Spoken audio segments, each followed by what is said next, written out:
સુરતના વરાછા રોડ પર ધારુકા કોલેજથી ચીકુવાડી સુધી ફ્રૂટ અને શાકભાજીની લારીઓના દબાણને કારણે રોડ સાંકડા બન્યા છે અને જેના લીધે અંદાજે 10 લાખ લોકોને દરરોજ ટ્રાફિક જામની હાલાકીનો સામનો કરવો પડે છે।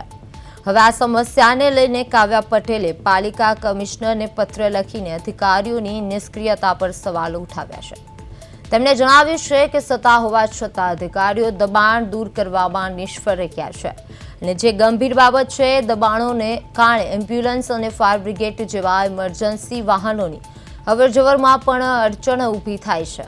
કાવ્યા પટેલે આગામી 7 દિવસમાં આ દબાણો દૂર કરવાની ચીમકી ઉચ્ચારી છે।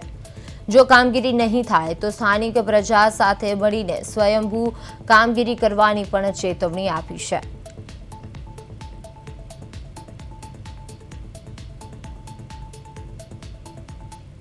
એટલે પછી આ વખતે અમે નક્કી કર્યું કે દર વખતે રજૂઆત કરવી એના કરતાં એક વખત લેખિતમાં આપીએ। જે લોકોને પ્રોબ્લેમ છે એ લોકો પણ અમારા સંપર્કમાં જ છે। ઘણી બધી સોસાયટીઓના લોકો છે, ત્યાંથી અવર જવર કરે એ લોકો છે। એમણે એવું કીધું હતું કે તમે પોતે આ રીતે કરો, અમે તમારી સાથે રહીશું। કોને પત્ર લખ્યો છે? શું ઉલ્લેખ છે પત્રમાં? મ્યુનિસિપલ કમિશનરને લખ્યો છે અને પોલીસ કમિશનરશ્રીને લખ્યો છે। શું ઉલ્લેખ કર્યો છે પત્રમાં? લખ્યું છે કે જે પણ અધિકારીઓ આ રીતે કદાચ આ લોકોની સાથે ઇન્વોલ્વ હોય હપ્તા લેવામાં, તો એ લોકો ઉપર પણ સખત કાર્યવાહી કરવામાં આવે। વરાછાની પ્રજા છેલ્લા 10-15 વર્ષથી આ પ્રશ્નથી હેરાન થાય છે, તો બને એટલું જલ્દી આ પ્રશ્નમાંથી એ લોકોને મુક્તિ આપવામાં આવે।